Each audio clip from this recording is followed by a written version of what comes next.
UP में चुनाव से पहले कांग्रेस को बड़ा झटका। पूर्व मंत्री और कद्दावर नेता जितेंद्र प्रसाद ने थामा बीजेपी का हाथ। बीजेपी मुख्यालय में पीयूष गोयल ने दिलाई पार्टी की सदस्यता। जितेंद्र प्रसाद बोले, कांग्रेस में रहकर नहीं कर पा रहे थे लोगों की सेवा। कि आप अपनी जनता के हितों की रक्षा कर पाएं, तो वो मुझे महसूस होने लगा कि मैं वो कांग्रेस पार्टी में नहीं कर पा रहा। पार्टी छोड़ने के बाद जितेंद्र प्रसाद ने कांग्रेस पर साधा निशाना। बोले, बीजेपी के अलावा सारी पार्टियां व्यक्ति विशेष या क्षेत्रीय।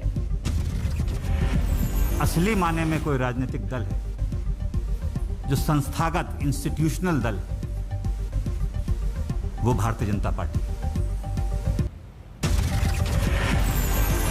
बीजेपी में शामिल होने के बाद जितेंद्र प्रसाद ने जमकर की प्रधानमंत्री मोदी की तारीफ। बोले, कर रहे हैं बहुत अच्छा काम। बीजेपी में शामिल होने के बाद पार्टी अध्यक्ष जेपी नड्डा से मिले जितेंद्र प्रसाद। बोले, जो जिम्मेदारी मिलेगी उसे पूरा करूंगा। बीजेपी में शामिल होने के बाद अमित शाह से भी मिले जितेंद्र प्रसाद। गृह मंत्री बोले, पार्टी को मिलेगी मजबूती। यूपी के मुख्यमंत्री योगी आदित्यनाथ ने जितेंद्र प्रसाद के बीजेपी में शामिल होने का स्वागत किया। बोले, प्रदेश में मजबूत होगी पार्टी। बीजेपी में शामिल होने के बाद जितेंद्र के घर पर मना जश्न। शाहजहांपुर में समर्थकों ने बांटी मिठाइयां। जितेंद्र प्रसाद के बीजेपी में शामिल होने पर कांग्रेस में सन्नाटा। का नहीं पड़ेगा कोई खास असर। अब उनकी मर्जी, हम कुछ कह नहीं सकते। उनको भी यहाँ भी भविष्य था। अब पार्टी के जनरल सेक्रेटरी भी थे। राजस्थान में गहराया कांग्रेस का संकट भंवर। जितेंद्र सिंह ने खुलकर किया सचिन पायलट का समर्थन। तो अगर कोई बात हुई है तो उसको जरूर पूरा भी करना चाहिए, उसके लिए बात नहीं है। और मेरे ख्याल से उनने वो बात उठाई है तो उसके अंदर कोई बुरे मानने की बात नहीं है। कांग्रेस ने गहलोत सरकार पर संकट की आशंकाओं को खारिज किया। कहा, हमारे नेताओं को बरगलाने की कोशिश कर रही है बीजेपी। के चुनाव से डरी हुई है, लेकिन इस तरह की राजनीति करने से बीजेपी को ज्यादा यूपी में कुछ मिलने वाला नहीं है। महबूबा के घर श्रीनगर में गुपकार अलायंस की बड़ी बैठक। फारूक अब्दुल्ला समेत कई नेता शामिल हुए।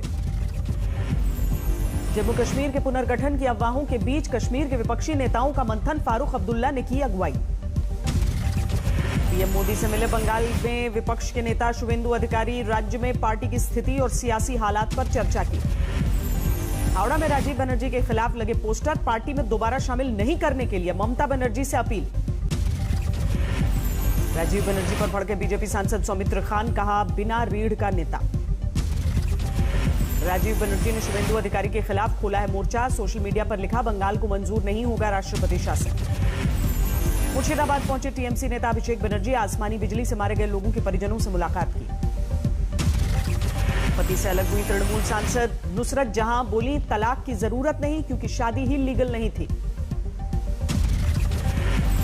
नुसरत ने अपने पति पर लगाया है अकाउंट से पैसे निकालने का आरोप। कहा, जल्द पुलिस में दूंगी शिकायत। मध्य प्रदेश में सरकार में बदलाव की अटकलों को केंद्रीय मंत्री नरेंद्र सिंह तोमर ने खारिज किया। शिवराज ही संभालेंगे बागडोर। कांग्रेसी नेता और मध्य प्रदेश के पूर्व सीएम कमलनाथ गुरुग्राम के मेदांता में भर्ती। बुखार की शिकायत। भीलवाड़ा में बीजेपी नेताओं ने तोड़ी मास्क और सोशल डिस्टेंसिंग की कोरोना गाइडलाइन। गहलोत सरकार के विरोध के नाम पर जुटाई भीड़। अनलॉक के बाद अयोध्या में उमड़ रही है सैलानियों की भीड़। राम की पैड़ी पर दिखा लोगों का हुजूम।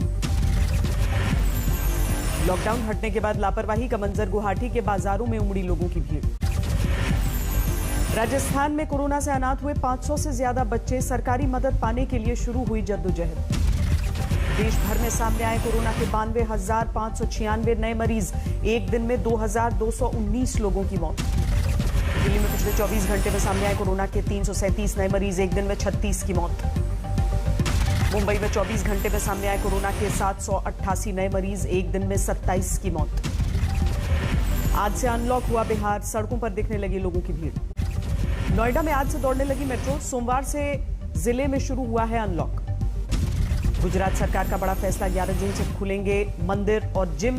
50% क्षमता के साथ रेस्टोरेंट खोलने के भी आदेश। कोलकाता में सीएम ममता बनर्जी से मिले राकेश टिकैत। किसान प्रदर्शन को समर्थन देने की मांग की। उसकी तरफ पे बलदार काम करें। जो यहाँ की फोर्थ पॉलिसी है उन पॉलिसी पे काम करें, किसानों को ज्यादा लाभ यहाँ पे मिले। आंदोलन कर रहे किसानों को सरकार ने फिर दिलाया भरोसा। कृषि मंत्री बोले बातचीत के लिए हमेशा तैयार। कोरोना के समय में किसानों को मोदी सरकार का तोहफा। खरीफ की फसलों पर बढ़ाई गई एमएसपी। धान की कीमत में 72 रुपए की बढ़ोतरी। मुंबई में तय वक्त से पहले ही मानसून की दस्तक। जोरदार बारिश से लबालब हुई माया नगरी। मुंबई के साइंस स्टेशन पर दिखा तालाब जैसा मंजर। पटरियां डूबने से ट्रेनों की आवाजाही में मुश्किल। मुंबई में भारी बारिश से मीठी नदी के जलस्तर में बढ़ोतरी। आसपास की इमारतों की निचली मंजिल में भरा पानी। भारी बारिश में बदली मुंबई के ईस्टर्न एक्सप्रेसवे की सूरत। सड़क पर गाड़ियों की लंबी कतारें। जोरदार बरसात से मुंबई के समुद्र में भी उफान। 4 मीटर से ऊंची लहरों से शहर में दहशत। बीएमसी दफ्तर में आपदा प्रबंधन सेल में पहुंचे उद्धव ठाकरे। बारिश से निपटने की तैयारियों का जायजा लिया। मुंबई वालों को भारी पड़ सकती है मानसून की पहली बौछार। मौसम विभाग ने जारी किया 48 घंटों तक मूसलाधार बरसात का अलर्ट। महाराष्ट्र के विदर्भ में जोरदार बारिश। एक दिन में 66 मिलीमीटर से ज्यादा बरसात। हफ्ते के आखिर में दिल्ली को भीषण गर्मी से मिल सकती है राहत। मौसम विभाग ने जताया बारिश का अनुमान। में 12 तारीख से स्टार्ट होगी, तो 12 तारीख में और 13 तारीख में हमारे पास मुख्यतः मॉडरेट और लाइट कैटेगरी की रेनफॉल होगी। और ये बारिश जो है दिल्ली एनसीआर में। उत्तराखंड के पिथौरागढ़ से सामने आया भूस्खलन का लाइव वीडियो। चीन सीमा को जोड़ने वाली सड़क पर आवाजाही पूरी तरह बंद। जम्मू कश्मीर में लगातार बढ़ रही है गर्मी। श्रीनगर में 34 डिग्री के करीब पहुंचा अधिकतम तापमान। जम्मू श्रीनगर हाईवे पर तैयार हुई नई सुरंग। कम होगी 25 किलोमीटर की दूरी। 1.5 घंटे की होगी बचत। देवघर के बैजनाथ मंदिर में 1.5 करोड़ के घोटाले की गूंज। सीएम के नाम पुरोहितों ने डीसी को दिया ज्ञापन। जांच की मांग की। जयपुर में ऑक्सीजन सप्लाई के बिल में घुस मांगता अधिकारी गिरफ्तार। घर पर 33 लाख कैश और करोड़ों की संपत्ति बरामद। कोरोना के समय में कालाबाजारी करने वालों पर आज तक का बड़ा प्रहार। चंडीगढ़ में ब्लैक फंगस के इंजेक्शन को ब्लैक में बेचने वाला गिरफ्तार। यूपी में जहरीली शराब से हुई मौत को लेकर बवाल। लखनऊ में कांग्रेस का धरना प्रदर्शन। गाजियाबाद में नगर निगम के खिलाफ विरोध प्रदर्शन। हाउस टैक्स में बढ़ोतरी को लेकर नाराजगी। मध्य प्रदेश के रतलाम में पीने के पानी की भारी किल्लत। 2 किलोमीटर दूर पैदल चलकर प्यास बुझाते हैं लोग। इंदौर में नर्सों का विरोध प्रदर्शन। शिवराज सरकार को दिया हड़ताल का अल्टीमेटम। आगरा में श्री पारस अस्पताल के मालिक के खिलाफ दर्ज किया गया मुकदमा। लाइसेंस रद्द करने को लेकर प्रशासन ने नोटिस भेजा। विवादों में आए आगरा के श्री पारस अस्पताल में देर रात तक चला हंगामा। अस्पताल प्रशासन के गुंडों ने लोगों से की मारपीट। सहारनपुर में सड़क के बीच से हैंडपंप हटाने पर भड़का विवाद। कांग्रेस, भीम आर्मी और बजरंग दल में तनातनी। बजरंग दल के कार्यकर्ताओं ने थाने के बाहर धरना दिया। हनुमान चालीसा पढ़कर विरोध किया।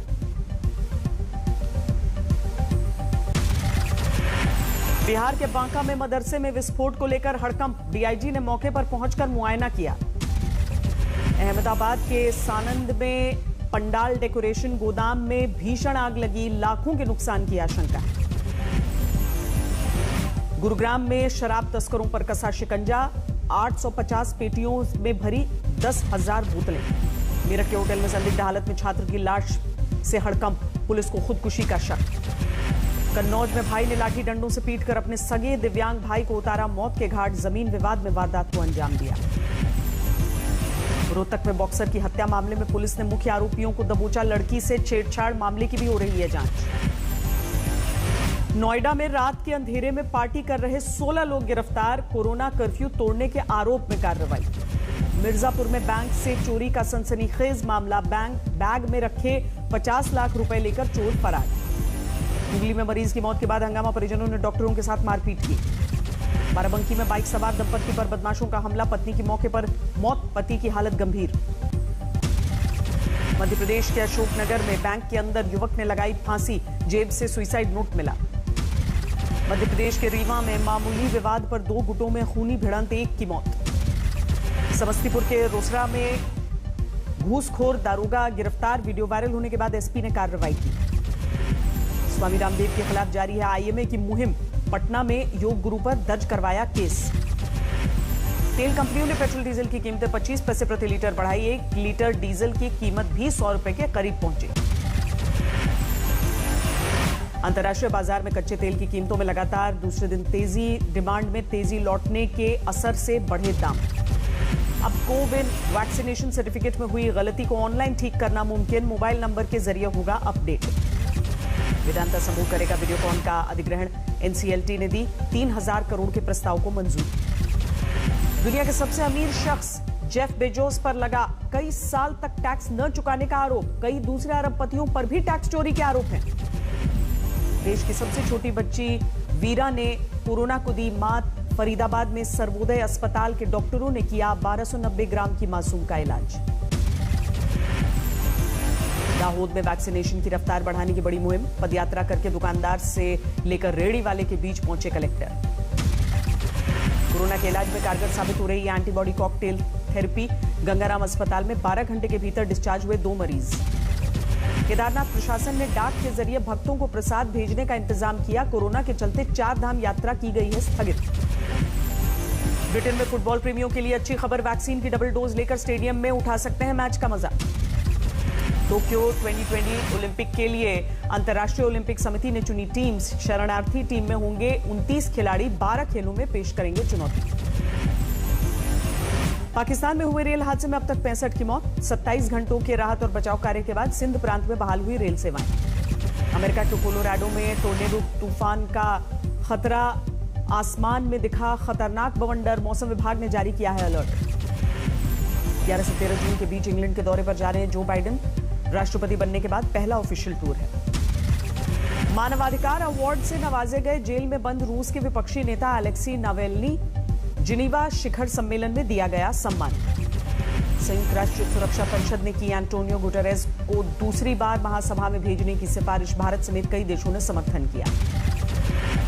अमेरिकी कंपनी फाइजर 12 साल से कम उम्र के बच्चों पर कोरोना वैक्सीन का परीक्षण करेगी। 4000 से ज्यादा बच्चे होंगे शामिल।